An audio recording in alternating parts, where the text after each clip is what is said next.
আমি আল্লাহ আমার বান্দা বান্দিরে হুকুম দিয়া বানাই নাই, আমি আল্লাহর কুদরতি হাত দিয়া বন্দারে বানাইছি, তাই বন্দার প্রতি আমার যে একটু মায়া দয়াটা বেশি। আল্লাহ বলেন তাই আমি গজব দেই না। কিন্তু আল্লাহ যেটা সহ্য করে না, যেটা বরদাস্ত করে না, এটা হলো কোনো বান্দা বান্দি যদি আমার মালিকরে গালি দেয় আল্লাহ বরদাস্ত করে রে, কিন্তু কেউ যদি আমার নবীরে কটাক্ষ করে স্বয়ং আল্লাহ বরদাস্ত করে না। এটা আল্লাহ সহ্য করতে পারে না। এই আবুল আহাব আমার নবীরে এই মানুষের সামনে, এতগুলা মানুষের সামনে, নবীর আত্মীয় স্বজনদের সামনে যেইভাবে কটাক্ষ করছে, নবীরে ধ্বংস হয়ে যাওয়ার কথা বলছে, আমার আল্লাহ কয় আমি বরদাস্ত করতে পারলাম না। আমার বন্ধুরে গালি দিলি, আমি বরদাস্ত করতে পারলাম না। তাই আল্লাহ জবাব দেওয়ার জন্য দাঁত ভাঙ্গা জবাব দিছে, সূরা লাহাব নাজিল করে। এটা আল্লাহর প্রতিবাদ। অসংখ্য জায়গায় আল্লাহর বিরোধিতা করলে আল্লাহ কোরআনের আয়াত নাজিল করে নাই তাৎক্ষণিক, কিন্তু নবীর বিরুদ্ধে কেউ কথা বললে আল্লাহ অ্যাকশন নেয়। আমার যুবক ভাইয়েরা, আবুল আহাব কিন্তু আমার নবীরে বড় মহব্বত করত। কোরআন নাজিলের আগ পর্যন্ত, কালেমার ঘোষণা দেওয়ার আগ পর্যন্ত নবীরে ভালোবাসত। এত সম্পর্ক ছিল, এত সম্পর্ক ছিল, মানুষের সামনে গর্ব করে বলতো এটা আমার ভাতিজা, আমার ভাতিজা, আমার ভাইয়ের সন্তান, আমার ভাই নাই রে, আমার ভাইয়ের একটা বংশ বিস্তার হবে, আমার ভাইয়ের বংশধর, খুব গর্ব করে বলতো। আর এত সম্পর্ক ছিল, নিজের দুইটা ছেলে, আবুল আহাবের দুইটা ছেলেকে আল্লাহর নবীর দুইজন মেয়ের সঙ্গে বিবাহ দিছে। চিন্তা করছেন, আবুল আহাব নবীর আপন চাচা, আবার বিয়াই নবীর একজন মেয়ে হলো কুলসুম নামক একজন মেয়েকে বিয়া দিছে তার এক ছেলের সাথে। আরেকজন হলো রুকিয়া, ওনারও বিবাহ দিছে। তাহলে একদিকে কি চাচা, আরেকদিকে কি সম্পর্ক কম থাকলে হয় না বেশি থাকলে কথা হয় না। এতটা সম্পর্ক হওয়ার কারণে,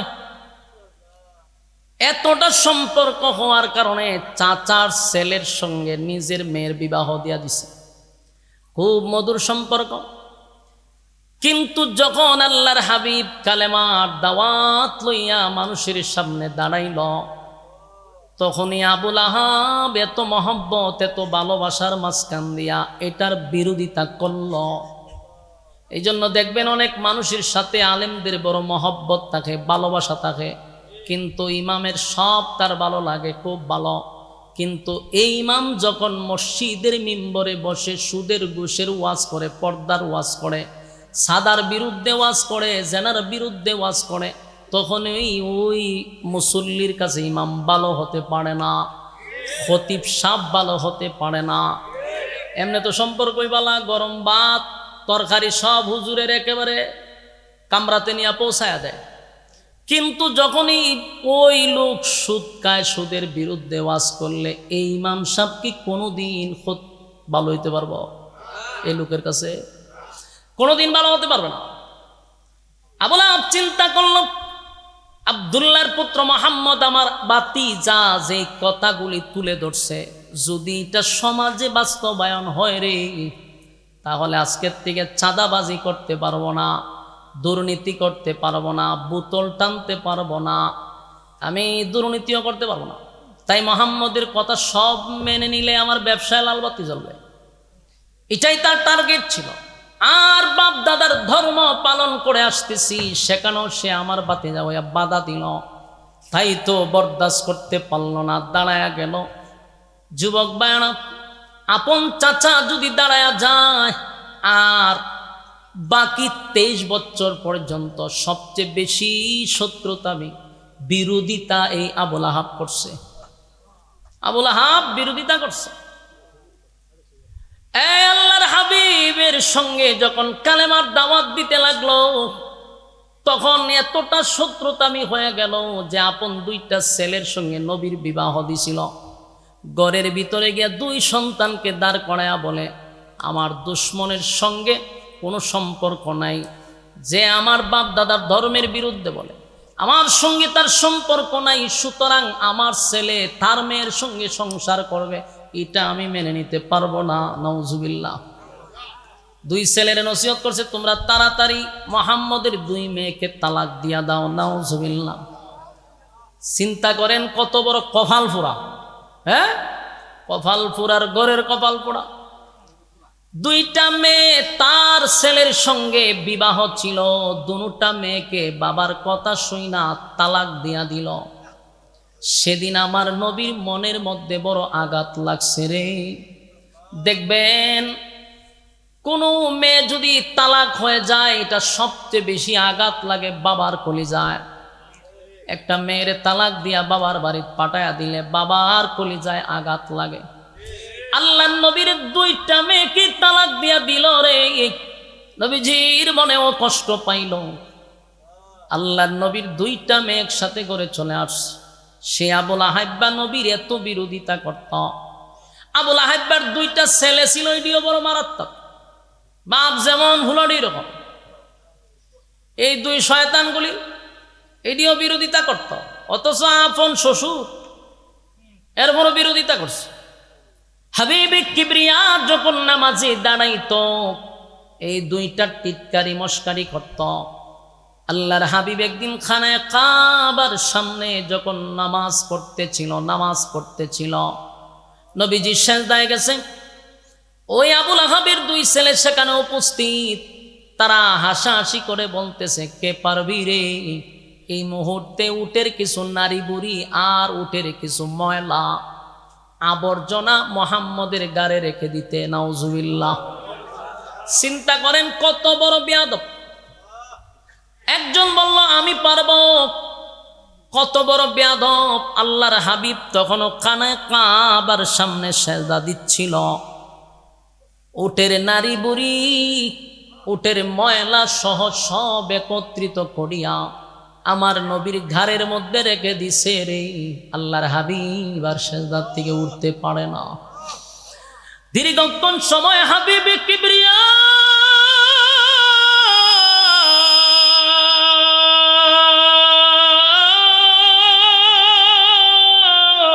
আল্লাহর কুদরতি পায়ে সেজদা দেয় রে। বেঈমানের বাচ্চাগুলি ওখানে দাঁড়াইয়া মুস্কি মুস্কি হাসে, আর নবীর গাড়ের মধ্যে নবীর কাঁধ মুবারকে ওই সমস্ত ময়লাগুলি এক জায়গায় রেখে দিছে। এটার ওজন নবী বহন করতে পারল না, সেজদার থেকেও মাথা তুলতে পারতেছে না। হঠাৎ করে রাস্তা দিয়া আবু বকর সিদ্দিক রাদিয়াল্লাহু তাআলা আনহু যখন যাচ্ছিল, নবীজির এই অবস্থা দেখে পাগল হয়ে গেছে। নবীর কাছে যাইতে গেলে তারা আবুল আহাব্বার পোলারা বাধা দেয়, যাইতে দেয় না। নবীজির সাহাবী হযরত আবু বকর দৌড়াইয়া ফাতেমার কাছে গেছে।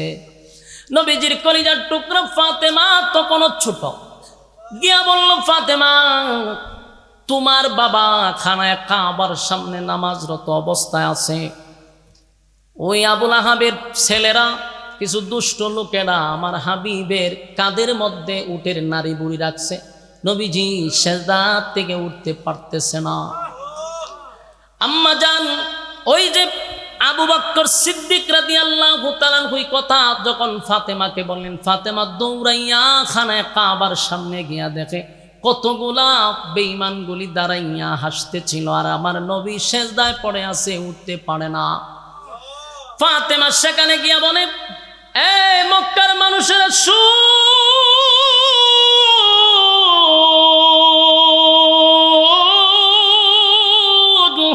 আমার বাবা আজকে 40টা বছর পর্যন্ত তোমাদের সঙ্গে উঠা বসা করছে, তোমাদের সঙ্গে চলাফেরা করছে, কোনোদিন তো কারো দিকে চোখ রাঙ্গাইয়া আমার বাবা তাকায় নাই, কারো কোনো ক্ষতিও করে নাই। তাহলে কেন তোমরা অনর্থক আমার বাবাকে এইভাবে তোমরা কষ্ট দিয়ে মজা পাও? কেন আমার বাবার কাঁধের উপরে উটের নারী বুড়ি তোমরা রেখে দিলা? আমার বাবা কি এমন অপরাধ করছে? তোমাদের কি এমন ক্ষতি করল? আল্লাহর হাবিবের মেয়ে ফাতেমা ছোট ছোট হাতগুলা দিয়া সেদিন বাবার কাঁধ থেকে উটের নারী বুড়িগুলি সরায়া দেয়। আল্লাহর হাবিব তখন সিজদাত থেকে মাথা মুবারক উঠাইয়া নবীজি যখন সালাম পিরালেন ডাইনে বামে, সালাম পিরাইয়া নবীজি কোনোদিন ওই অভিশাপ দেয় না। নবীকে পাথর মারার পরে অভিশাপ দেয় না, রক্তাক্ত হয়েছে নবী কোনোদিন অভিশাপ দেয় না। ফেরেশতা পর্যন্ত আল্লাহ পাঠাইছে, তাই ফেরে ময়দানে যখন নবী রক্তাক্ত হয়েছে ফেরেশতাকেও পাঠাইছে, আপনি বলুন আমি ব্যবস্থা নিই। আল্লাহর হাবিব অভিশাপ দেয় না রে, হেদায়েতের জন্য আল্লাহর কাছে ভিক্ষা চাইছে। কিন্তু সেদিন নবী সিজদা থেকে মাথা মুবারক উঠাইয়া নবীজি কাবার দিকে তাকাইয়া চোখের পানি ছেড়ে দিয়া বলে, আল্লাহ আমার উপরে যদি তারা আঘাত করত কষ্ট লাগতো না, কিন্তু আমি তো আপনার কুদরতি পায়ে সিজদায় ছিলাম গো। আর আমি আপনার সঙ্গে নামাজে দাঁড়াইয়া একটা সুসম্পর্ক হয়, আপনার সঙ্গে আমার কথা হয়, পাক পবিত্র হইয়া আমি খানায়ে কাবার সামনে যখন আপনার সঙ্গে কথা বলছিলাম একটা মজা পাইছি। এই জায়গাতে তারা আমার উপরে নাপাক রেখে দিল, এটা আমি আর বরদাস্ত করতে পারলাম না। আল্লাহর নবী সেদিন খানায়ে কাবার দিকে তাকায় বলে, আল্লাহ যারা যারা এই কাজে জড়িত ছিল একজনকে আপনি ছেড়ে দিবেন না, একজনকেও ছেড়ে দিবেন না আল্লাহ, তাদের কাছ থেকে আপনি প্রতিশোধ নেবেন। নবীজি কষ্ট পাইয়া এই কথাগুলি বলার সাথে সাথে বলুন তো দেখি আল্লাহ ছেড়ে দিবে? কথা হয় না, আল্লাহ ছেড়ে দেয় না। বদরের যুদ্ধে যতগুলা এটার সাথে জড়িত ছিল সবগুলার আল্লাহ শেষ করে দিয়েছে, মানে কুবাইছে, একটাও বেঁচে ফিরতে পারে নাই। তাই আমার নবীর বিরুদ্ধে যদি কেউ কথা বলে আল্লাহ এটা বরদাস্ত করে না। আমার যুবক ভাইয়েরা, আমরা সমাজের মধ্যে যখনই দেখব নবীর সুন্নাহর বিরুদ্ধে কেউ কথা বলবে, নবীর বিরুদ্ধে কেউ কথা বলবে, অনেক সময় নবীর বিরুদ্ধে ডাইরেক্ট বলে না, নবীর সুন্নাহর বিরুদ্ধে কথা বলে, আছে না নাই? আমরা হুজুর আমরা তো শুনি না, এখনকার মানুষ নবীর বিরুদ্ধে কথা হয় না, কিন্তু টুপির বিরুদ্ধে কথা কয়, দাড়ির বিরুদ্ধে কথা হয়, কথা কয় না? দাড়ি টুপি রাখলে আমাদের নাম দেওয়া হয় মৌলবাদী, কথা হয় না? কি নাম দেয়? আমরা রে মৌলবাদী বলে ডাকে। বুঝবেন এটা শুধু আমাদেরকে কটাক্ষ করে নাই, স্বয়ং আমার নবী পর্যন্ত কটাক্ষ, ঠিক কি না? দাড়ি কার সুন্নাত আপনারা আওয়াজে বোঝা যায় কোন অ্যাঙ্গেলে আপনারা দুর্বল, ইমান যাইব কই দিলাম। আওয়াজ দেন, দাড়ি কার জন্য রাখছি? মাথায় টুপি কার জন্য? মাথায় টুপি নবীর সুন্নত, মুখে দাড়ি নবীর সুন্নত। আমাদেরকে যদি এই কারণে কেউ মৌলবাদ বলে বুঝবেন আমাদেরকে ছোট করে না, স্বয়ং রাসূলকে ছোট করছে। আমরা দেখলে অনেকের খাজ্জানি শুরু হয়ে যায়, ঠিক নেই? তবে সান্দু বালা করে জানো, যে যাদেরকে তোমরা দেখলে বাঁকা চোখে তাকাও, বাংলাদেশে তাদের অবদান সব সময় বেশি, কথা হয় না? পাগড়ি মাথায় দেখলে তোমাদের চুলকানি হয়, এই পাগড়িওয়ালা টুপিওয়ালারাই সব সময় তোমাদের পাশে ছিল, কোনো দাদা বাবুরা তোমাদের পাশে ছিল না। যখনই তোমরা বিপদে পড়ছো আলেমরা দরকার, বিপদ থেকে উদ্ধার এলো মৌলবাদী। বাস্তব না বাস্তব? সাবধান। মৌলবাদ বলতে কারে বোঝাও? স্বয়ং কিন্তু মদিনা পর্যন্ত পৌঁছে যায়। সাবধান, আমরা এইভাবে যেন কাউকে কটাক্ষ না করি, কথা হয় না? তারি ডুবি রাখলে বুঝি মৌলবাদ? কথা হয় না। পাগড়ি মাথায় পাঞ্জাবি গায়ে দেখে যদি লোকে উগ্রবাদী জঙ্গিবাদী বলে আমায় ডাকে, পাগড়ি মাথায় পাঞ্জাবি গায়ে দেখে যদি লোকে উগ্রবাদী জঙ্গিবাদী বলে আমায় ডাকে, দুঃখের সীমা নাই আমি কি করে বোঝাই, দুঃখের সীমা নাই আমি কি করে বোঝাই, আলেমরা কেউ উগ্রবাদী জঙ্গিবাদী নয়, আলেমরা কেউ উগ্রবাদী জঙ্গিবাদী নয়। হ্যাঁ, কথা ঠিক নেই? পাগড়ি মাথায় পাঞ্জাবি গায়ে দেখে যদি লোকে উগ্রবাদী জঙ্গিবাদী বলে আমায় ডাকে। দুঃখের সীমা নাই আমি কি করে বোঝাই, দুঃখের সীমা নাই আমি কি করে বোঝাই। আলেমরা কেউ উগ্রবাদী জঙ্গিবাদী নয়, আলেমরা কেউ উগ্রবাদী জঙ্গিবাদী নয়। অস্ত্রের ওই গুদাম রেখে কলেজ ভার্সিটিতে, উগ্রবাদী জঙ্গিবাদী খুঁজে মাদ্রাসাতে। বাস্তব না বাস্তব? আমরা আওয়াজ কম। উগ্রবাদী জঙ্গিবাদী কোথায় থাকে? হ্যাঁ, বাল কলেজ ভার্সিটিতে রান্দা পাওয়া যায়, অস্ত্র পাওয়া যায়, আর এক খুঁজে মাদ্রাসা। হাস্যকর, বলুন কি হাস্যকর। অস্ত্রের ওই গুদাম রেখে কলেজ ভার্সিটিতে, উগ্রবাদী জঙ্গিবাদী খুঁজে মাদ্রাসাতে, ঠিক কিনা? মাদ্রাসাতে খুঁজলে কি আর জঙ্গি পাওয়া যায়? হ্যাঁ, মাদ্রাসাতে খুঁজলে কি আর জঙ্গি পাওয়া যায়? আলেমরা কেউ উগ্রবাদী জঙ্গিবাদী নয়, আলেমরা কেউ উগ্রবাদী জঙ্গিবাদী নয়। কথা ঠিক নেই? পাগড়ি মাথায় পাঞ্জাবি গায়ে দেখে যদি লোকে উগ্রবাদী জঙ্গিবাদী বলে আমায় ঢাকে। এই ক্যাপসুল বাংলাদেশ আর খায় না। কথা কই না দি? এই ক্যাপসুল বাংলাদেশের জনগণ আর খায় না। রোগ প্রতিরোধ ক্ষমতা বেড়ে গেছে। আগে এক সময় খাইতো, ওহন খায় না। এই ক্যাপসুল বারবার খাওয়াই না, কারণ রোগ প্রতিরোধ ক্ষমতা এখনকার জেনারেশনদের বেড়ে গেছে। এক ক্যাপসুল আর কত খাওয়াইবে? এটা খাওয়াইয়েন না। আল্লাহ রাসূল সাল্লাল্লাহু আলাইহি সাল্লামের লেবাস আলেমরা ধরছে। কথা কয় না? লেবাস আমরা কার ধরছি? আমরা রাসূলের লেবাস ধরছি। সুতরাং আমাদেরকে ছোট করলে এটাতে মদিনাওয়ালা ছোট হয়ে যায়। কথা বুঝুননি? হ্যাঁ, কিতা ওইদিকে তাকান না, কা এদিকে তাকান। তো আমরা নবীর সুন্নাহ রাখি নবীরে খুশি করবার লেগা, মাথায় ফাগরি দে কারে খুশি করবার লেগা? নবীরে খুশি করবার লেগা। পাঞ্জাবি ভরি নবীরে খুশি করবার লেগা। সুতরাং আমরা অন্য কাউরে খুশি করি না। এটার কারণে যদি আমরা অপবাদ দেওয়া হয়, এই অপবাদ কই পর্যন্ত যায় হিসাব আছে? সম্মানিত সুধী, তো আমি যেটা বলতেছিলাম, সাবধান। রাসূলের বিরোধিতা কেউ করে না সরাসরি, কিন্তু যখন রাসূলের সুন্নাহ নিয়ে বিরোধিতা করবে, বুঝবেন এর উদ্দেশ্য ভালো না। এর উদ্দেশ্য ভালো না। ডাইরেক্ট বলতে পারে না, ইনডাইরেক্ট বলে। তো উদ্দুর মাথা তো আমরা আছে, এই জন্য যেখানে এটার প্রতিবাদ করা দরকার আছে না নাই, প্রতিবাদ করতে হবে। আমরা কি এর প্রতিবাদ করতাম? কোন চায়? আমরার মধ্যে প্রতিবাদ আছে, আমরার মধ্যে আবেগ বেশি, বিবেক কম। বাহিরের লোকেরা তো গালাগালি করবে, এখন যে লেবাসদারি লোকেরাও গালাগালি করে আলেমদেরকে নিয়ে, এটার প্রতিবাদ করেন না কেড়ে? হ্যাঁ, প্রতিবাদ কেড়ে করেন না? কিছুদিন আগে ব্রাহ্মণবাড়িয়াতে আমাদের পুরা ব্রাহ্মণবাড়িয়ার কৃতি সন্তান, রাজপথের লড়াকু সৈনিক আল্লামা শেখ সাজিদুর রহমান সাহেবকে নিয়ে কত বড় সাহস, কত বড় তার কলিজা, দাঁড়ায় গালি দিছে। তা আলহামদুলিল্লাহ, ব্রাহ্মণবাড়িয়া তো প্রতিবাদের ঝড় উঠছে।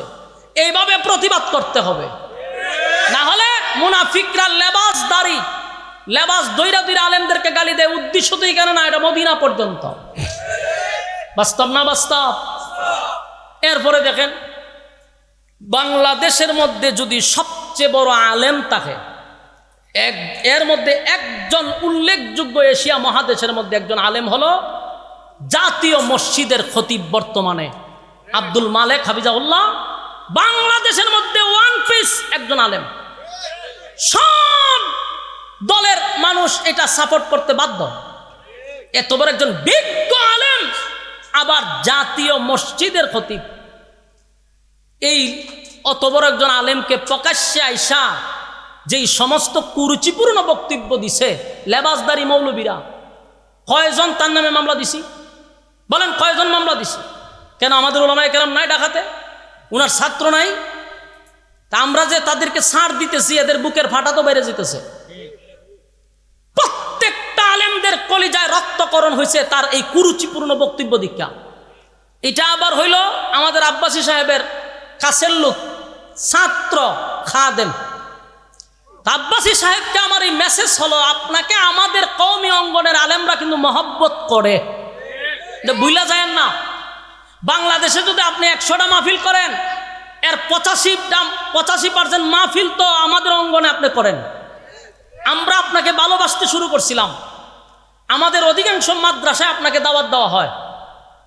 আমাদের বড় বড় শায়েখদের সাথে আপনাকে দেখে আমরা অত্যন্ত আনন্দ পাই যে বিজ্ঞ একজন আলেম দরকার। কিন্তু আপনার ছাত্র যে ব্যবহারটা করছে এটা ক্ষমার যোগ্য না। কথা কয় না? যদি আব্বাসী সাহেবের ছাত্র না হইতো তাহলে আমি আশরাফি আজকে কি পরিমাণ গাইলাম হইলে। এখনো ওনার দিকে তাকায় আছি। আপনি যথাযথ ব্যবস্থা আপনার ছাত্রের বিরুদ্ধে নেন।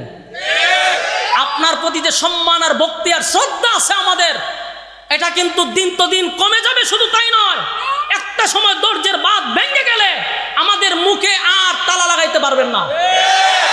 সুতরাং বাংলাদেশের অসংখ্য আলেমদের হৃদয়ে রক্তকরণ হয়েছে।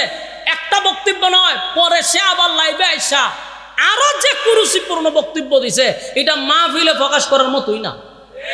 চিন্তা করেন তার মুখের ভাষা কত বিশ্রী। সে আরো বৈরাঙ্গ দেয়, তোরা কিতা করবি কর, ইঙ্গিত দেখ আমার নিচের রুম ছিড়ালা, নাউজুবিল্লাহ। তাহলে একটা কথা ইয়াদ রাখবেন, যখন আমি বেয়াদবি করব তখন মানুষ কয় হের উস্তাদটা আগে দেখতে হইব, ঠিক নেই? তখন কিন্তু আমার ব্যবহারে, আচার ব্যবহারে ওই আমার মা বাপকে মানুষে চিন্তা করে, আনলে আমার উস্তাদকে চিন্তা করে। মানুষ কিন্তু অলরেডি আব্বাসী সাহেব আপনারা নিয়ে চিন্তা করা শুরু করে দিছে। কারণ এর ভাষা যেই পরিমাণ খারাপ, আর সে উগ্র এবং কুরুচিপূর্ণ বক্তব্য দিছে। আপনার মতো একজন প্রসিদ্ধ লোক আপনারা নিয়ে এখন চিন্তা করা শুরু করছে মানুষ। তো আমি বলবো, এটা শুধু আলেমদেরকে গালি দিলে, আলেমকে গালি দেওয়া হয় না, মদিনা পর্যন্ত চলে যায়। এই জন্য গালি দিতে গেলে সাবধান, সাবধান। কারণ এই গালি শুধু এখানে সীমাবদ্ধ থাকে না। কারণ উলামায়ে কেরাম হচ্ছে রাসূলের ওয়ারিস। আপনি যদি আমার বাচ্চারে গালি দেন, তাহলে আমার বাচ্চারে গালি দিলে কি আমার বাচ্চারই কষ্ট লাগছে না আমার কষ্ট লাগছে?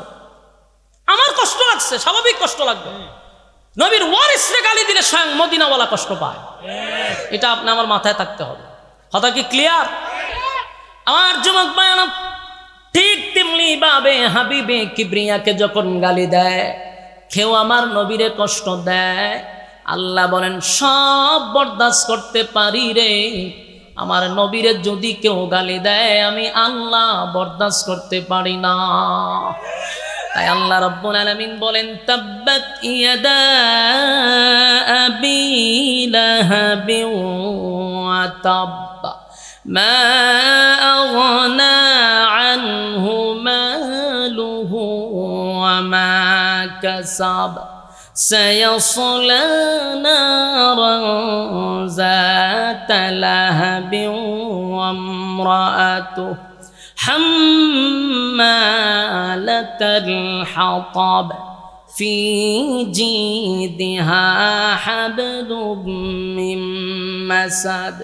আল্লাহ রাব্বুল আলামিন বলেন, যখন আবু লাহাব আমার নবীর বিরুদ্ধে বক্তব্য দিল, আমি আল্লাহ স্পষ্ট ঘোষণা দিলাম, হে আবু লাহাব, আমার নবী ধ্বংস হবে না, বরং আমি আল্লাহ বলে দিলাম তুই ধ্বংস হবি, তোর 2 হাত ধ্বংস হবে এবং তোর মাল আওলাদ কোনটাই কাজে আসবে না।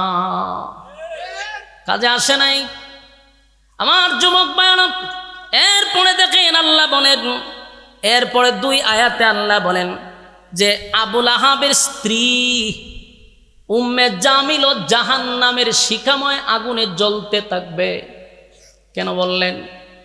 আবু লাহাবের স্ত্রী পর্যন্ত জাহান্নামের আগুনে জ্বলবে, কারণ তার মৃত্যুর পরেও আল্লাহ বলেন তার গলার মধ্যে জাহান্নামের রশি লাগানো হবে। এই কথা কি আমার আপনার না আল্লাহ নিজে বলছে?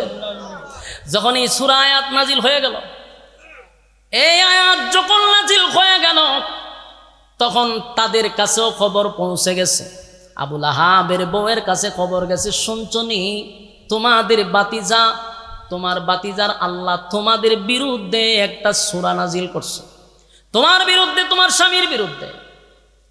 তোমার বাতিজা বলছে তোমাকেও নাকি, তোমার বাতিজা বলছে তোমাকেও জাহান্নামের আগুনে জ্বালানো হবে।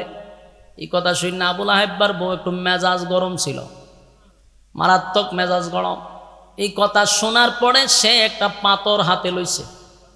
পাথর হাতে লইয়া তার উদ্দেশ্য হলো আমার বিরুদ্ধে এত বড় কথা বলা হলো, সাথে সাথে পাথর লইয়া গেছে নবীরে মারবার লেগে। চিন্তা করছেন এই মহিলা এটা একটা পুরাপুরি বেড়ার মতো নই, কথা ঠিক নেই?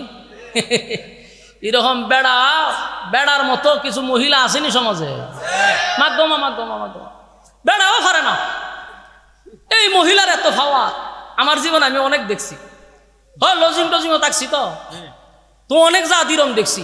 বেড়ায় পর্যন্ত পারে না মাগমা। বেড়ির ফাওয়ারের সুরে কেমত সুরে পুরা সংসারটার মধ্যে টং টং করে পুরা ঘরটা আসেনি রকম। তা বলে একবার বউ এরকমই আছে, ফাত্তরটা লয়ে খাবার টাইমনে গুছা দেহ কিতারে আমার নাম এরকম অপবাদ মেরিলে মস্কা ফাত্তর লইয়া গেছে। আর আল্লাহর রাসূলের সময় খানায় কাবার সামনে বৈশাখ তেলাওয়াত করতেছে সুবহানাল্লাহ। তো কাছে অনেক সাহাবীরা বসা ছিল, একেবারে নবীর কাছেই বসা ছিল হযরত আবু বকর সিদ্দিক রাদিয়াল্লাহু তাআলা আনহু।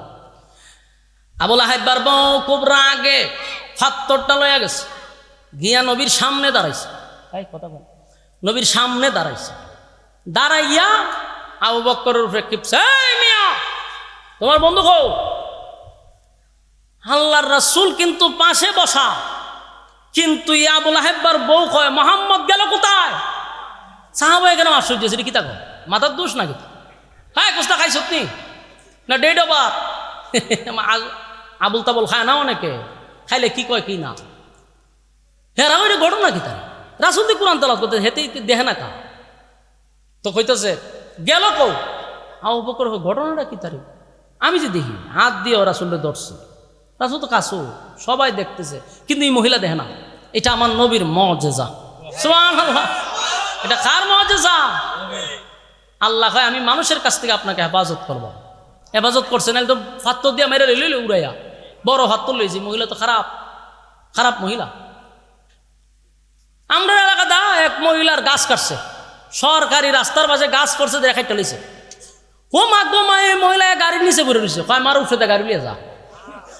আমি এই দৃশ্যটা দেখছি, ও গাড়ি লিয়ে যা আমার উঠে দেয়া। আমার গাছ না লাগাইয়া দেওয়া পর্যন্ত আমি গাড়ির সাক্ষাৎ থেকে লড়তাম না। বেড়াই তো জীবনে কত জায়গা দেখলাম, এরকম তো দেখছি না। বেড়াই তো ফোন দিতে চতুর্দিকে সার গাড়ি তো সামনে আগায় না, এক মহিলা গাড়ি সাক্ষাৎ তোলে বইয়ের সিটে তোলে বেগুন নিচে। সে টেকা দিয়ে গেছে, জরিমানা দিছে, বলে কত এখন যা। বেড়ার বউ যে বেড়ি জামাই না হারিয়া ঘুমা ঘুমা তাইর ভাবার আছে দেখছ নি, গাছের পুরা টেকা লই লিছে, বেড়ি আত লাড়ায়। এরকম মহিলা আছে না? না পাওয়ার মারা তো বেড়াইন তো ডরায়। তে আবুল আহেব্বার বউরে ডরাইতো, কিন্তু আল্লাহর নবীর মুআজিজা হলো সবাই নবীরে দেখলো কিন্তু তাই দেখে না। দেখছে না পরে তাই কবিতা জানতো জাগাত কবিতা তাই বানালি তো কবিতা পড়ছে বইরা টুইরা নবীর বিরুদ্ধে বিশ্রী কথা বইলা মহিলা গেছে। কিন্তু আল্লাহ রাসূলের কাছে সাহাবায়ে কেরাম হুজুর ঘটনা কিতা? আমরা আপনাকে দেখতেছি, এই মহিলা দেখলো না কেরে? কয় আল্লাহ তার মাঝখানে আর আমার মাঝখানে একটা পর্দা দিয়ে রাখছে। এটা আমার নবীর মুআজিজা। এই আবু লাহাবের বউয়ের কথা কেন কোরআনে আসলো? দুইটা আয়াত কেন এই মহিলাকে নিয়ে আল্লাহ নাজিল করলো? এটার কারণ আছে, কারণ যেমন তেমন মহিলা না।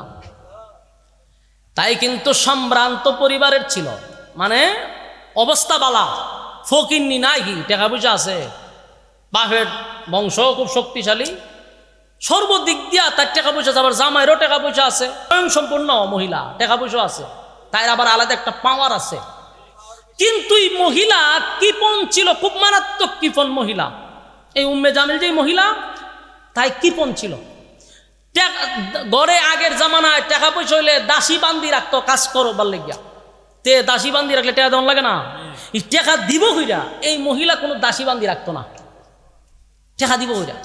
তাই কি করতো, নিজে ওই রান্না বান্না করার লেগিয়া ফাহারে যাইতো, বা গিয়া নিজেই দাও দিয়া লাকড়ি টাকড়ি কুবাই নিত।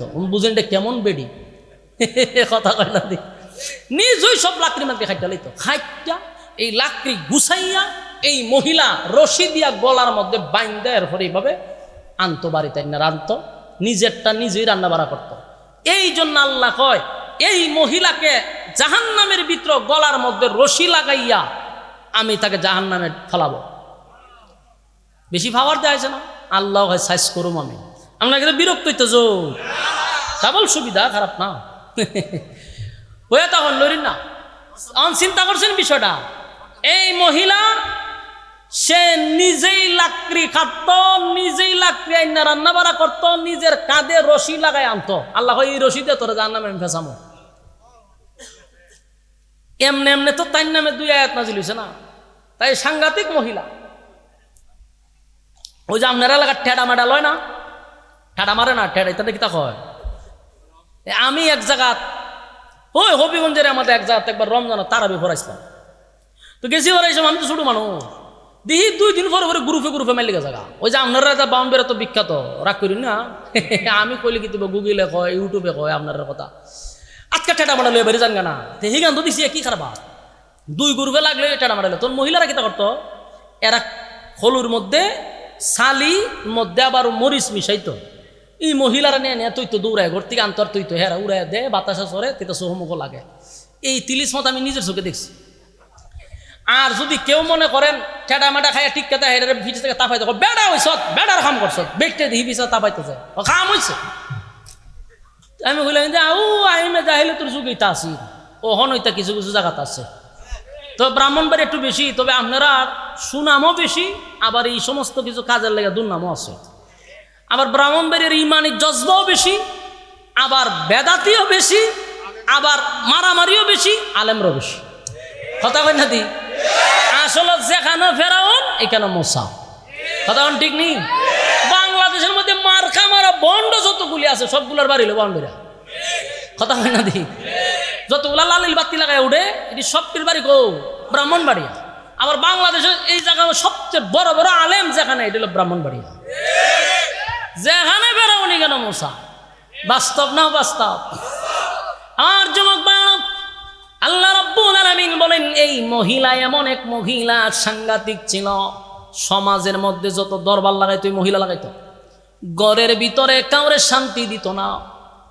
এই মহিলাটা ছিল তখনকার মধ্যে সবার ঘরে ঘরে যদি কুন্দল লাগে, দরবার লাগাই দিলে হে লাগাই দিত, কাউরে শান্তি দিত না। হে আবুল আহাবের বউ প্রত্যেকটা ঘরের মধ্যে দ্বন্দ্ব লাগাই রাখত। এবং আবুল আহাবের বউয়ের ব্যাপারে বলা হয়েছে আল্লাহর হাবিবের বিরুদ্ধে যত দুশ্মনী হইতো এই আবুল আহাব্বার বউ সেটারে সাপোর্ট করত। নাউজুবিল্লাহ বাড়ি দিয়া কইবা। আবুল আহাব্বা নবীর বিরোধিতা যা করত বেশিরভাগ নিজের বউ উম্মে জামিল সাপোর্ট দিয়া দিত, অথচ আপন বাতিজা, আপন চাচি, আপন চাচি। আল্লাহর নবী একদিন চোখের পানি ছেড়ে দিয়া কান্না শুরু করলো। নবীর চোখ দিয়া মুক্তার দানার মতো টপ টপ করে পানি পড়তেছে। আল্লাহ জিব্রাইলকে একদিন পাঠায়, জিব্রাইল আইসা দেখে আমার নবীর চোখ বেয়ে বেয়ে যেন পানি পড়ে। আল্লাহ কয় জিব্রাইল নেই, আমি সব বরদাস্ত করতে পারি, কিন্তু আমার নবীর বিরুদ্ধে যদি কেউ কথা বলে, আমার নবীর চোখ দিয়া যদি পানি পড়ে, আমি মালিক বরদাস্ত করতে পারি না। দেখ আমার বন্ধু কেন কান্দে, আমার বন্ধু কেন কান্দে গো। জিব্রাইল কয় হুজুর হঠাৎ করে আপনার মনে এত কষ্ট, চোখ দিয়া মুক্তার দানার মতো আপনার পানি পড়তেছে, আল্লাহ আমারে পাঠাইছে কেন কান্দেন সেটা জানার জন্য। জিব্রাইলকে আল্লাহর নবী বলেন জিব্রাইল রে, আমার কলিজার ভিতরে যা ঘটতেছে যা হইতেছে সব তো আমার মালিক জানে, জানার পরেও কেন পাঠাইল? আল্লাহ বলেন বন্ধু আপনার জবান দিয়া বললে আমার ভালো লাগে, আমনে বললে আমার কাছে একটু ভালো লাগে, আমি তো জানিও না, আপনি কন আমি শুনি। তাই বন্ধুরে আল্লাহ বলেন বন্ধু বলেন কি অভিযোগ আমার কাছে কন। নবীজি কান্নে আর বলে মালিক জন্ম হওয়ার পরে বাবারে দেখলাম না, মাও কিছুদিন পরে দুনিয়ার থেকে বিদায় হয়ে গেল, চলে গেলাম আমি উম্মে হালিমাতুস সাদিয়ার বাড়িতে, সেখানে দীর্ঘদিন পরে আইসা মায়ের কাছে কিছুদিন যেতে না যেতেই আমার মাও দুনিয়ার থেকে বিদায় হয়ে গেল। ছিলাম দাদার কাছে, দাদা কিছুদিন লালন পালন করার পরে সেই দাদা দুনিয়ার থেকে চির বিদায় নিয়ে চলে গেল। আসলাম আমার চাচা আবু তালেবের কাছে। আবু তালেব আমার চাচা আমারে লালন পালন করলো, মহব্বত করলো বাবার মতো। আবু লাহাব আমার চাচা, উম্মে জামিল আমার চাচি। কষ্ট লাগে দিনের দাওয়াত লইয়া যখন আমি মানুষের দ্বারে দ্বারে ঘুরি, কত মায়ের আমি খাই, কেউ পাথর দিয়া মারে, কেউ আমার পিছন দিয়ে পাগল পাগল বলে, কেউ আমারে আঘাত করে, কেউ আমারে ঢিল মারে। কষ্ট লাগে না? কারণ আল্লাহর দিনের দাওয়াত দিতে গিয়ে মায়ের খাইতে হয়, কথা হয় না? দিনের দাওয়াত, দিন প্রচার প্রসার করতে গিয়ে মায়ের খাইতে হয় গো। খিচুড়ি আর বিরিয়ানি খাইয়া দিনের দাওয়াত দেওয়া যায় না, কেক কাইটা দিনের দাওয়াত দেওয়া যায় না। ইতিহাস পড়ে দেখুন, নবী দাওয়াত দিতে গিয়া রক্ত জড়াইল, নবী মায়ের খাইল। তাই নবী বলেন, আমি যখন দিনের দাওয়াত লইয়া মানুষের দ্বারে দ্বারে যাই গো, আমারে মানুষ ঢিল মারে, পাথর মারে, গালি দেয়, পাগল বলে, আমার বিন্দু পরিমাণ কষ্ট লাগে না মালিক, কারণ আমি না আপনার দায়িত্ব পালন করি। আমার এই মিশনের জন্য পাঠাইলেন, মিশন সাকসেস করতে হবে, তাই মায়ের খাইলেও কষ্ট লাগে না। কিন্তু আমার তখনই চোখ বেয়ে বেয়ে পানি আসে, যেখানেই দাওয়াত দিতে যাই সেখানেই আমার চাচা আবু লাহাব আমার উপরে মায়ের দরের আয়োজন করে। আল্লাহর নবী দাওয়াত দেয়, পিছন দিকে আবু লাহাব নবীরে পাথর দিয়া ঢিল মারে। আবু লাহাবের পাথরের আঘাতে নবীর পা মুবারক দিয়া রক্ত পড়া শুরু হয়েছে। বলুন তো দেখি, অপর মানুষে যদি আপনাকে আঘাত দেয় যে কষ্টটা লাগে, এর থেকে বেশি কষ্ট লাগে নিজের মানুষ যদি আপনারে ফুল দিয়া ঢিল দেয়। বাস্তব না বাস্তব? আল্লাহর নবী কান্দের বলে, মালিক,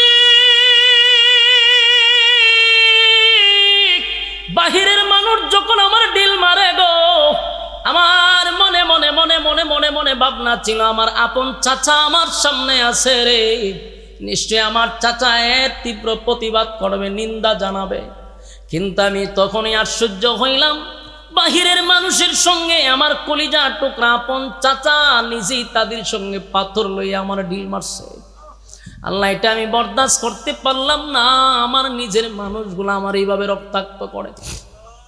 আবু লাহাব তো নবীরে আঘাত করতো গো, আর আবু লাহাব্বার বউ কি করতো? আবু লাহাব্বার বউ মানুষের কাছে গিয়া কইতো, আমার বাতিজা আমার দুইটা ছেলেরে দিয়া তার সঙ্গে সম্পর্ক করছে, আমার থেকে বেশি মোহাম্মদ রে কেউ চিনে না। সুতরাং তোমরা সাবধান সাবধান, আমাদের বাপদাদার ধর্ম তোমরা ভুলে যাও না, মোহাম্মদের কথা শুনবে না পাগল। নাউজুবিল্লাহ। চিন্তা করছেন কত খারাপ মহিলা।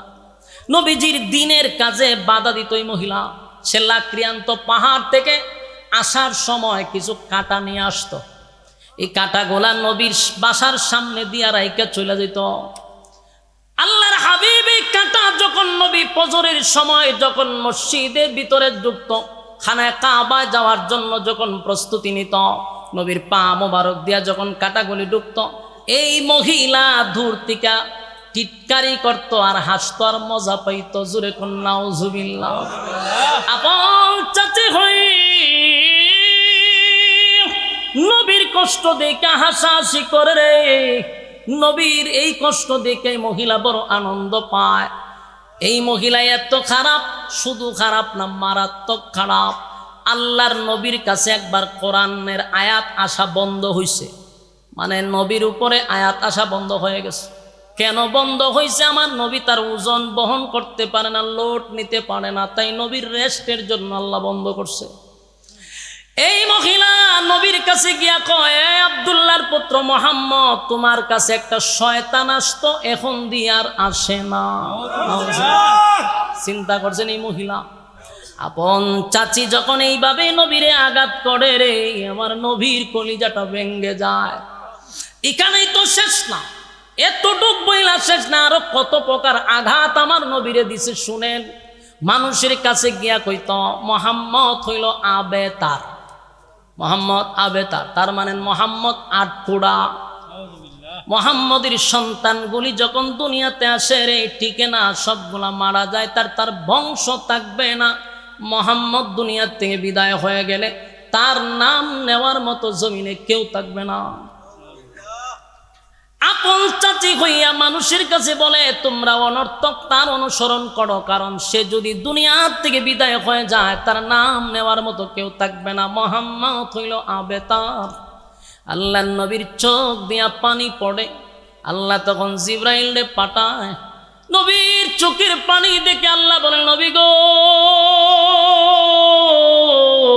কান্দেন না গো নবী, আপনাকে আপনার চোখের পানি দেখলে আমি আল্লাহ বরদাস্ত করতে পারি না গো নবী। কেন কান্দেন, কেন কান্দেন, কেন কান্দেন? যতবার আপনার বিরোধিতা করছে গো নবী, আমি আল্লাহ প্রতিবাদ করছি। কেউ যদি আপনার বিরোধিতা করছে, আমি না আল্লাহ প্রতিবাদ করলাম, তাহলে কেন কান্দেন? আল্লাহ নবী বলেন, মালিক এখন আমারে তারা আটকুরা আবেতার বলে গালি দেয়। আল্লাহ তখন আয়াত নাজিল করে বলেন, ফাসাল্লি লিরাব্বিকা ওয়ানহার ইন্না শানিআকা হুয়াল আবতার। দেখেন বারবার নবীর বিরুদ্ধে কথা বলে, আল্লাহ বারবার প্রতিবাদ করে। তারা বলছে আবেতার, আল্লাহ বলেন ইন্না শানিআকা হুয়াল আবতার, নিশ্চয়ই তারা আবেতার, তারা নির্বংশা, তারা লেস কাটা, তাদের বংশ নাই। এই পৃথিবী যতদিন থাকবে গো নবী, আমি আল্লাহর নাম যতদিন থাকবে, আপনি নবীর নাম আমি ততদিন রাখবো। সুবহানাল্লাহ। আমার যুবক ভাইরা, আমার ভাইরা, কথাগুলি মনোযোগ দিয়ে শুনেন।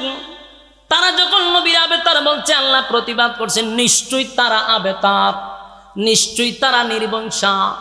কেন নির্বংশা? কারণ এই পৃথিবী যতদিন থাকবে আপনার নাম থাকবে, কিন্তু তাদের নাম নেওয়ার মতো আমি আল্লাহ জমিনে কাউরে রাখবো না। বলুন তো দেখি, আপনাদের সন্তান হইলে পরে কি আবুল আহাব রাখেন? কথা হইল না? আব্দুল উজ্জা রাখেন? কোন হিন্দুর ছেলের নাম আমি আব্দুল উজ্জা শুনি নাই, আবুল আহাব শুনি নাই। কারণ নাম আবুল আহাব হয় না রে। হিন্দুরাও রাখে না, না রাখছে? কোন হিন্দুর ছেলের নাম হচ্ছেন আবুল আহাব? আল্লাহ কয় তাদের নাম নেওয়ার মতো জমিনে কেউ থাকবে না, কিন্তু কিয়ামত পর্যন্ত আপনার নাম মানুষের জবানে থাকবে। সেকেন্ডে সেকেন্ডে আপনার নাম উচ্চারণ হবে। গোটা পৃথিবীতে আল্লাহর হাবিবের কত উম্মত, এই যে আমরা ওয়াজ মাহফিলে বৈশা রইছি, কতবার আমার আপনার নবীর নাম এখানে নিতেছি। আমার নবীর নাম শোনা মাত্র আমরা বলি সাল্লাল্লাহু আলাইহি ওয়াসাল্লাম। এরকম আপনি আমার মতো হাজার হাজার কোটি মানুষ এই মুহূর্তে নবীর দুরূদ সালাম রওজায় পৌঁছায়া দিচ্ছে। অথচ বেঈমানের বাচ্চাগুলি বলছে আল্লাহর হাবিবের নাম নেওয়ার মতো কেউ থাকবে না, কেউ থাকবে না। তাই আল্লাহ বলে, বন্ধু এই জন্য বুঝি কান্দেন? কান্দেন না, কান্দেন না, কারণ আপনার নাম আমি রাখবো গো নবী। টেনশন করার কোনো কারণ নাই। পয়গম্বর আপনার নাম জমিনে থাকবে, আমার নামও বলবে, আপনার নামও থাকবে। এই জন্য আমার নবীর জন্য আল্লাহ একটা সূরা নাজিল করছে, সূরা কাউসার। সুবহানাল্লাহ। এই সূরাটা হলো শানে রাসূল। আরেকটা সূরা হলো সূরা ইখলাস, এটা হলো শানে ইলাহি। একটা হলো আল্লাহর শানে, আরেকটা হলো বন্ধুর শানে। জোরে জোরে কম সুবহানাল্লাহ। আল্লাহর জন্য একটা সূরা নাজিল করলো, আবার বন্ধুর জন্য আরেকটা সূরা নাজিল করলো। সূরা ইখলাসের ভিতরে যা তাফসীর পড়বেন, বাংলাতেও পাওয়া যায়, পড়ে নিবেন। এখানে আল্লাহর সম্মান ছাড়া আর কোনো কথা নাই, শুধু আল্লাহর সম্মান। এই জন্য এটাকে শানে ইলাহি বলা হয়। আল্লাহর প্রশংসা, আল্লাহর একত্ববাদ, একত্ববাদী খোদার ব্যাপারে এই সূরা এই ভিতরে ছাড়া আর কোনো আলোচনা নাই। আর সূরা কাউসারের ভিতরে ঢুকে দেখবেন শুধু নবীর শান, মান, মর্যাদা নিয়ে আলোচনা। আল্লাহ কয়, বন্ধু কেন আপনি কষ্ট পান? সব জায়গায় তো আমি আপনারা রাখছি, এদেরকে আপনি সমালোচনা করতে দেন। এদের সমালোচনায় আপনি মন ভাঙবেন না। যদি মন ভাঙে না, মন ভাঙে, সামনের কাজগুলো কে করবে?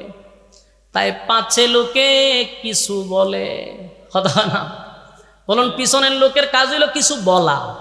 কথা কই না দিক, পিছনের লোকের কাজ কি? বলা। আপনি যদি এদের কথা শুনতে যান সামনে আগাইতে পারবেন? জীবনে যদি সফল হতে চান তাহলে পিছনে কান না দিয়া সামনে আগান, আপনার গন্তব্যে পৌঁছতে হবে। কারণ পিছনে যে বক বক করে তার কোনোদিন আপনার জায়গা পর্যন্ত সে পৌঁছতে পারবেও না, পারবে না, বিদায় তো আপনার পিছনে লাগছে। আর আপনি কারো পিছে লাগেন না, এই জন্য আপনাকে সামনে নিতেছে। মাথায় রাখবেন, মন খারাপ করবেন না। যখন দেখবেন কেউ আপনাকে নিয়ে সমালোচনা করে, কেউ আপনাকে নিয়ে বৈঠক করে, দোকানে, শ্বাসতলে, সব জায়গায়, বুঝবেন আপনি কিছু একটা হইছেন। সুবহানাল্লাহ, কথা কয় না। আপনি বুঝুন আপনি কিছু একটা হইছেন। যদি আপনার নিয়ে সমালোচনাই না হয়, তো আপনি কিতা হইছে? আপনি কিচ্ছু হইছেন না তো।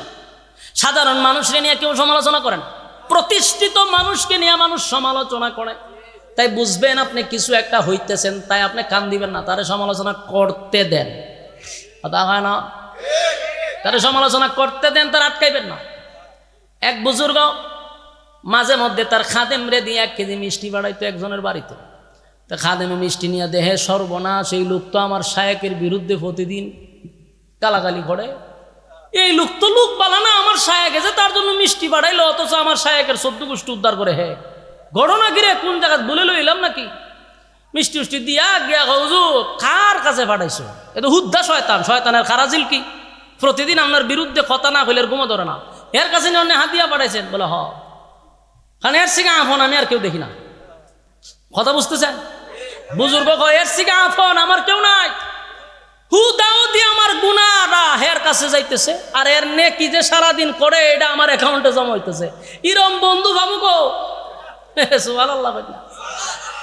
সারাদিন কষ্ট করে, তাহাজ্জুদ পড়ে, 5 ওয়াক্ত নামাজ পড়ে, তাসবিহ করে, জিকির করে, কিন্তু শ্বাস তোলে বইয়া বইয়া বইয়া খালি এর বিরুদ্ধে কথা কয়। বালা না, এর ভোলা বালা না, এর মাইয়া বালা না, এর 14 গোষ্ঠী বালা না। সুবহানাল্লাহ। খতম পরে পরে তসবিরটা না সুমা দেয় আর খালি মানুষ বদনাম করে। সুবহানাল্লাহ, তো আমাদের ঐতি আছে।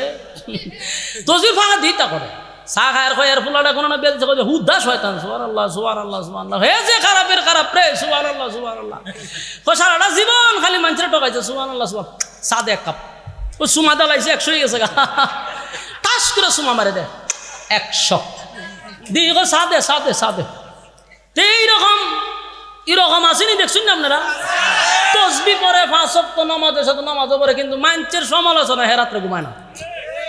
আরেকবার ফুলা চাকরি পাইছে, দোকানে বইয়া হোক কেমনে চাকরিটা পাইল রে? আরে লেখাপড়া করাইছে, কোন লেখাপড়া করাইছে রে? তো হয় লেখাপড়া তো ভাই সব খুব বালা জায়গাত করছে, লাভ হইতো না, চাকরি বেশি দিন টিকতো না। তো বছর খানে গেছে, চাচা চাকরি তো টিকে গেছে, টিকলে কেমন হইব? বেতন বেশি পাইতো না। চাচা 1 লাখ টাকা বেতন পায়। বেতন বেশি পাইলে কি হইব? খাই থাকতো না। চাচা ইচ্ছা মতে খায়, খাইলে কি রোগ হয়ে যাবো, ক্যান্সার হয়ে যাবো, মরে যাবো। কোনো ঢই সহ্য করতে পারে না, আছে না নাই? এরকম লোক আরেক বেচারার বাড়িতে ভালো খায়, ভালো ফিন্দে, হের রাত্রে ঘুমো না, খালি 4টায় ঘুমা ধরে না, কেড়ে রে, তোরও তো শান্তি কেড়ে।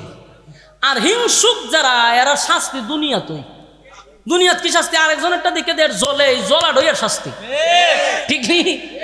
আপনি তো মাশাআল্লাহ সুন্দর চলতেছেন, খাইতেছেন, কোনো টেনশন, আপনি ঘুমাইতেছেন, সংসার চালাইতেছেন, কিন্তু হে আমাদের সেটাইতেছে, এর ঘুমা ধরে না। আল্লাহ এটা প্রথম শাস্তি তোর দুনিয়া।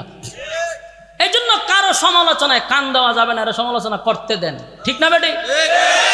আমার যুবক বানব, ওই আবুল আহাবের বউ এবং আবুল আহাব নবীর বিরোধিতা করে। আল্লাহ কয় সাবধান নবী, আপনার কাজ আপনি চালায়া যান, বিরোধিতা যারা করে তারা বিরোধিতা করতে দেন।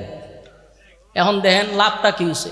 কিছুদিন পরে আবুল আহাব চিন্তা করলো, রে কোনো বাবুই আটকানো যাইতেছে না, কোনো বাবুই থামাইতে পারতেছি না, খালি মুহাম্মদের সমর্থন বাড়তেছে। এখন আবু জাহেলের সাথে গেছে, কে কয়ো এইভাবে চলতে থাকলে আমরা ঐতিহ্য ধরে রাখতাম না, এক সময় দেখা যাবে মক্কায় মুহাম্মদের কথা উঠবে আর বসবে, এর একটা ব্যবস্থা নেওয়া দরকার। কি ব্যবস্থা? কয় প্রত্যেক বছর তো একটা হজ হয়, এই হজ কিন্তু আগের থেকেই ছিল। কথা বুঝতেছেন নি? হজ আগের থেকে ছিল এটা। তো প্রত্যেক মৌসুমে এই মক্কাতে এসে মানুষ হজ উমরা করত। এই আবুল আহাব্বার বউ আর আবু জাহিল মিল্লা একটা প্ল্যান করছে যে মানুষ গেইটে তা ঢুকলেই আমরা বইলা দিব মুহাম্মদের কাছে যেন কেউ না যায়। আর যদি যাওয়া শুরু করে তা আমরা পরবর্তীতে নেক্সট জেনারেশন আমরা পস্তাইতে হবে। তাই প্রত্যেক জায়গাতে খালি আল্লাহ রসুলের বদনাম করে, বিভিন্ন অপবাদ রাসূলকে দেয়। তো মানুষ ঢুকে আল্লাহ রসুলের নাম শুনে না, অথচ এই লোকটা আল্লাহ রসুলের নাম আগে শুনে নাই, নতুন করে তার কানে ঢুকাইতেছে। মানুষ শুনতে শুনতে কয় লোকটার একটা নজর দেখে যায়, যেহেতু হজ উমরা শেষ, আমরা তো দেশে চলে যাবো, একটু দেখে যাই, এর তো নাম শুনলাম, দেখা দরকার।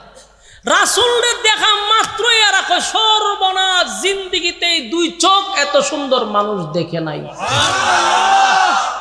ওইটা নিয়ে আমরা চতুর্দিকে শুনতেছি মুহাম্মদের বিরোধিতা। সর্বনাশ, যদি না দেখতাম তো আমরা জীবনই বরবাদ ছিল। মানুষ নবীর চেহারা মোবারক দেখে দেখে কালেমা পড়তেছে, সুবহানাল্লাহ। আল্লাহর হাবিবের কিছু মুজিজা ছিল ব্যতিক্রম ব্যতিক্রম, কারণ 2,24,000 মতান্তরে আমরা বলি অসংখ্য নবী রাসূল দুনিয়ার জমিনে আমার আল্লাহ পাঠাইল।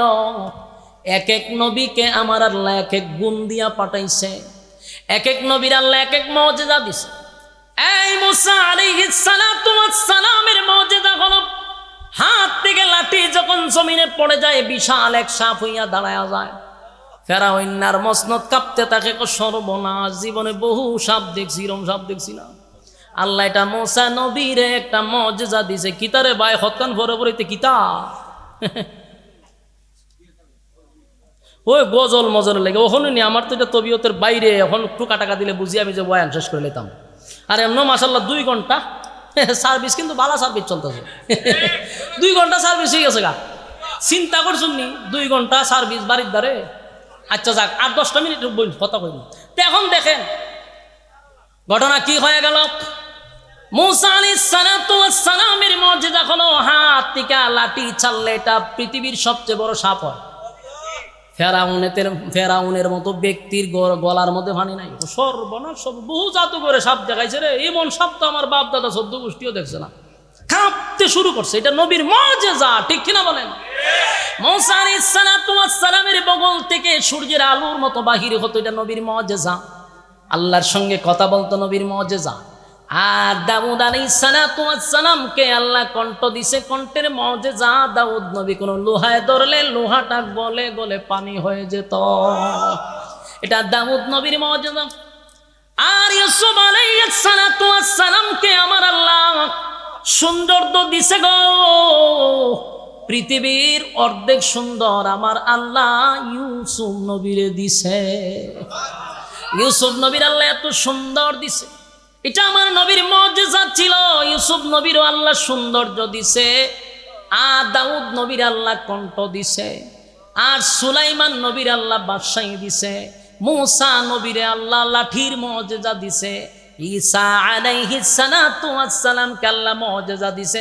হাজার হাজার পুরাতন কবরের সামনে গিয়া যদি বলে কুম বিইজনিল্লাহ, হুটো আল্লাহর হুকুমে, হাজার হাজার বছর আগের পুরাতন কবরের মানুষগুলা দাঁড়াইয়া ঈসা নবীর সঙ্গে কথা বলত। এক এক নবীর আল্লাহ এক এক মুজিজা দিল রে, কিন্তু আমার নবী যে আলাদা আলাদা আলাদা, আমার নবীর সঙ্গে কারো তুলনা হয় না, আমার নবীর মুজিজার সঙ্গে তুলনা হয় না। সমস্ত নবীদেরকে আল্লাহ যত মুজিজা দিছে, আমার নবীরে আল্লাহ একাই এর থেকে বেশি মুজিজা দিছে। একটা জবান বন্ধ রাখবেন না, জোরে কোন আল্লাহু আকবার, আরো জোরে কোন আল্লাহু আকবার। এই ইমানের আওয়াজ দিয়ে বল আল্লাহু আকবার। আমার নবীর চেহারা এত সুন্দর,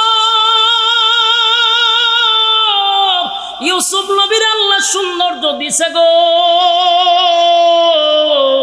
ইউসুফ নবীর চেহারা দেখা সম্ভ্রান্ত পরিবারের মেয়েরা হাতের আঙ্গুল কেটে ফেলল।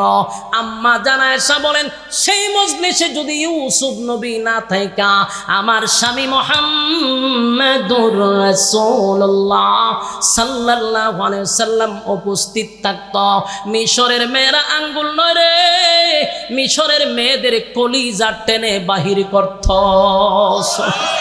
আমার নবীর চেহারা এত সুন্দর, ইউসুফ নবীর শুধু চেহারা দেখা কেউ কালেমা পড়ে নাই, কেউ কালেমা পড়ে নাই। আর আমার নবীর চেহারা মুবারক দেখা কালেমা পড়ছে। দাউদ নবীর শুধু কণ্ঠ শুই না কেউ কালেমা পড়ে নাই, আমার নবীর কণ্ঠ শুই নাও কালেমা পড়ছে। যখন বেঈমানরা নবীর চেহারা এক নজর দেখতো আর বলতো এমন সুন্দর মানুষ হতে পারে না, উনি মানুষ নয়, উনি আল্লাহর পাঠানো পয়গম্বর।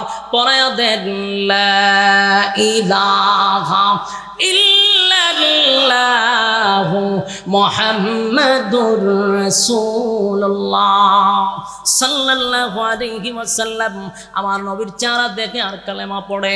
আল্লাহ বলে বন্ধু চিন্তার কোনো কারণ নাই গো, যত বিরোধিতা করবে তত আপনার সম্মান আর মর্যাদা আমি বাড়াইতে থাকবো, বাড়াইতে থাকবো, বাড়াইতে থাকবো। তারা বিরোধিতা করে আমি আল্লাহ আপনার সম্মান বাড়ায়া দেই। আমার যুবক ভাইরা, আবুল আহাবের বউ দুজন কিন্তু চেষ্টা কম করে নাই। এই জন্য আল্লাহ বলেন আবুল আহাব রে আমার বন্ধু ধ্বংস হবে না, বরং তুই ধ্বংস হয়ে গেছস। তাব্বাত ইয়াদা আবি লাহাবিন ওয়া তাব। আল্লাহ বলেন তোর দুনো হাত ধ্বংস হয়ে গেছে, তুই ধ্বংস হয়ে গেছস, তোর মাল আওলাদ কোনোটাই কাজে আসবে না, আসে নাই। আবুল আহাবের বদরের যুদ্ধের পরে আবুল আহাবের শরীরে আল্লাহ একটা রোগ দিছে, এটার নাম হলো বসন্ত রোগ। কি রোগ? আবুল আহাবের বসন্ত রোগ হয়ে গেল। আরব দেশের তখনকার একটা সিস্টেম ছিল, বসন্ত রোগটারে তারা খুব ভয় পাইত, মনে করত এই রোগটা যার হয় তার কাছে গেলে তার রোগ হবে, তাই এটারে শ্বাস রোগ মনে করত।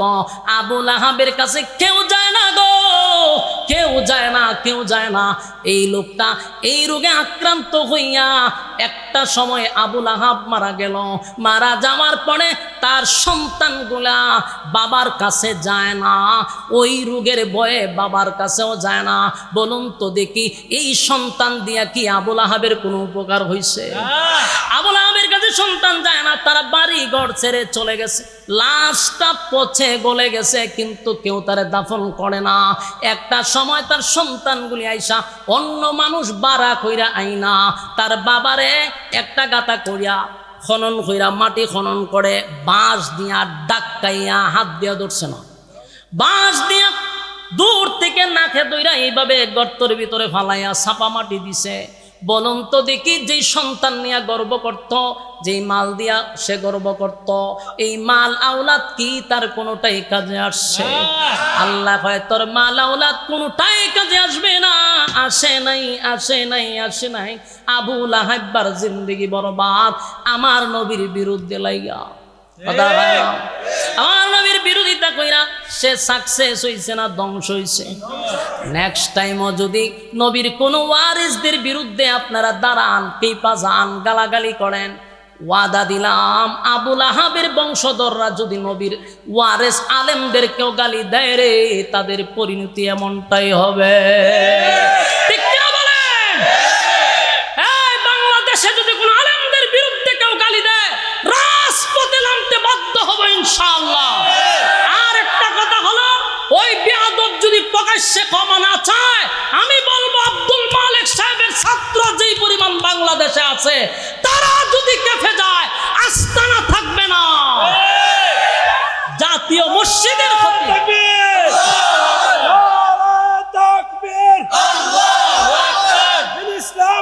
ইসলাম জিন্দাবাদ জিন্দাবাদ, আল কোরআনের আলো করে করে চালো, আল হাদিসের আলো করে করে চালো। শফিউল্লাহর পক্ষ থেকে লাল গোলাপ শুভেচ্ছা, মাস্টার বাড়ির পক্ষ থেকে লাল গোলাপ শুভেচ্ছা। নারে তাকবীর। সম্মানিত সুধী, মূল কথা হলো ওয়াজ নসিহত থেকে আমরা, এটা হলো 1 নাম্বার, ধন সম্পদ দিয়া কেউ গর্ব করবেন না। এই গর্বটা ছিল আবুল আহাবের। সন্তান নিয়ে কেউ গর্ব করবেন না, এই সন্তানের গর্ব ছিল আবুল আহাবের। তাই সুসন্তান তৈরি করুন, মাদ্রাসায় পড়ান, দ্বীনি ইলম শিক্ষা দেন, কোনোদিন সন্তান এরকম বেয়াদব হবে না। আল্লাহ আমাদের সন্তানগুলোকে নেককার বানায় দেক, আমাদের সন্তান এবং বিবি বাচ্চাকে আল্লাহ নেককার বানায় দেক, আমিন করে। সম্মানিত সুধী, আপনাদের ব্রাহ্মণবাড়িয়াতে বড় বড় মাদ্রাসা হক্কানি উলামায়ে কেরাম, এটা ব্রাহ্মণবাড়ি একটা উর্বর জমিন, এখানে আলেম তৈরি হয়। ব্রাহ্মণবাড়িয়া ওয়াজ করলে শ্রোতা যদি হয় 1000, এর মধ্যে 500 টাকা আলেম, ঠিক নেই? সুতরাং এটা আলেমদের এলাকা। আলেম ওলামাদের এলাকায় যদি আমাদের কোনো বিজ্ঞ আলেমদেরকে কেউ গালি দেয়, ঘরে বসে কি আমরা ললিপপ কামু? হ্যাঁ, হয় আমরা আন্দোলন করে বলে আমরা বলি উগ্র। তো উগ্র আমার উস্তাদের বিরুদ্ধে তুই কথা বলবি, আমরা কি করবো? এটাও না। বাপরে গালি দিলে যদি সন্তান প্রতিবাদ না করে, এটা সুসন্তান না কুসন্তান? উস্তাদরে গালি যদি দিলে ছাত্ররা বসে থাকে, এটা কি সুছাত্র? হ্যাঁ, এটা মাথায় রাখতে হবে। আল্লাহ বুঝার মানার তৌফিক দান করুক। আমি সম্মানিত শুধু 2 ঘন্টা সার্ভিস হয়ে গেছে। আমরা যে কথাগুলি শুনছি, কথাগুলির উপরে বলনেওয়ালা শুনলেওয়ালা উভয়কে সহি আমল করার তৌফিক দান করে। আমি আরেকটা কথা হলো, আপনারা জানেন, আমার আগে হুজুরের কাছ থেকে শুনছেন, আমার একটা দ্বীনি প্রতিষ্ঠান আছে, ওই এলাকাতে মাদ্রাসা খড়া হয়েছে, প্রায় 100% জায়গা নিছি। আলহামদুলিল্লাহ নাই আপনার এলাকা 100% জায়গা হয়েছে। তো 100% জায়গা গিয়ে আমার বক্তবিন্দু রাইনা দিছে, এডি ওয়াজ মাহফিলের টাকা দিয়া কিনা হয়েছে। কিসের টাকা দিয়া? ওই যে মাঞ্চকা আসামি টাকা নে কই, 100% জায়গা ওয়াজের টাকাটা কিনা হয়েছে। 2 নম্বর কথা হলো, 3টা ভবন করা হয়েছে। এর মধ্যে আমার কিছু বক্তবিন্দুদেরও আছে, কম হোক বেশি হোক মানুষ এখানে শরিক হয়েছে। তো আলহামদুলিল্লাহ এই পর্যন্ত বহু টাকায় মাদ্রাসায় দেওয়া হয়েছে, ওয়াজ মাহফিলের টাকাই।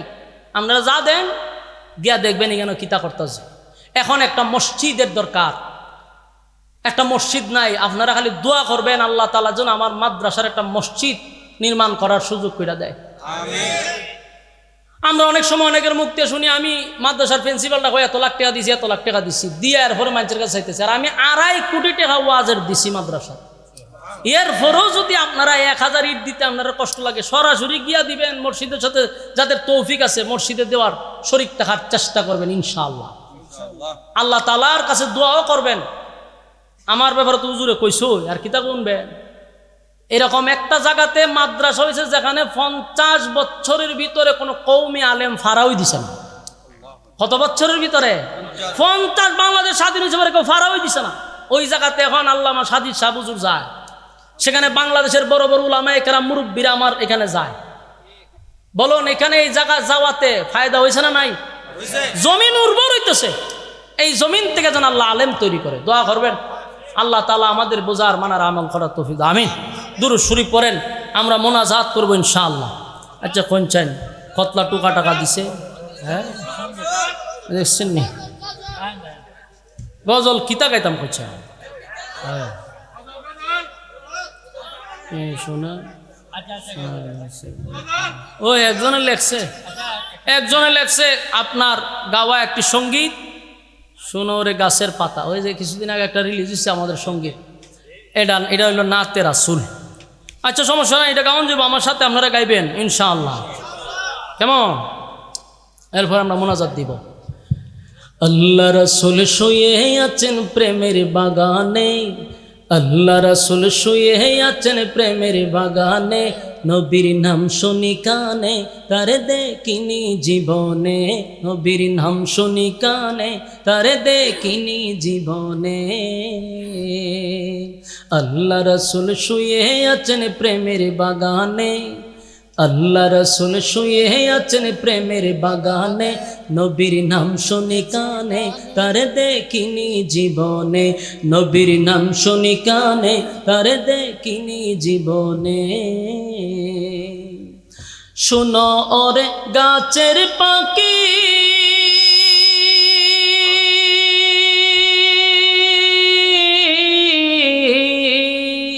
করছো কেন ডাকা ডাকি,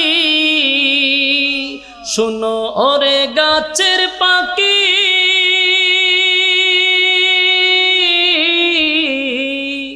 করছো কেন ডাকা ডাকি, ওরে ডালেতে থাকিয়া বুঝি, কোন ডালেতে তাকিয়া বুঝি কুচ্ছ নবীকে, নবীর নাম শুনি কানে।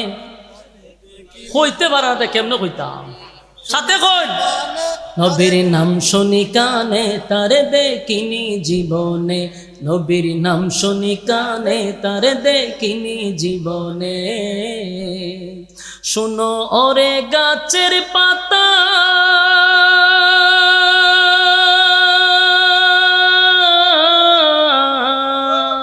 করছো কেন নড়াচড়া, শুনো ওরে গাছের পাতা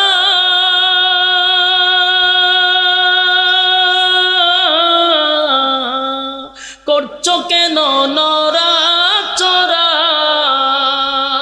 ওরে ডালেতে থাকিয়া বুঝি, ডালেতে থাকিয়া বুঝি কুচ্ছ নবীকে, নবীর নাম শুনি কানে,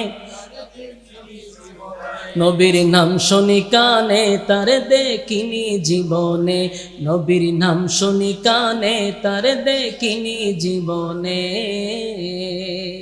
শুনো ওরে নদীর পানি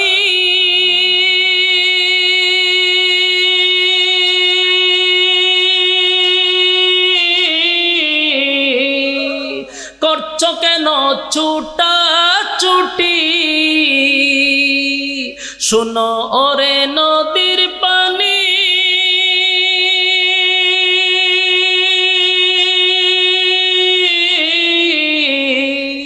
করছো কেন ছুটা ছুটি, ওরে নদীতে থাকিয়া বুঝি, নদীতে থাকিয়া বুঝি কুচ্ছ নবীকে, নবীর নাম শুনি কানে তারে দেখিনি জীবনে, নবীর নাম শুনি কানে তারে দেখিনি জীবনে। আল্লাহ রাসূল শুয়ে আছেন প্রেমের বাগানে, আল্লাহ রাসূল শুয়ে আছেন প্রেমের বাগানে, নবীর নাম শুনি কানে তারে দেখিনি জীবনে, নবীর নাম শুনি কানে তারে দেখিনি জীবনে।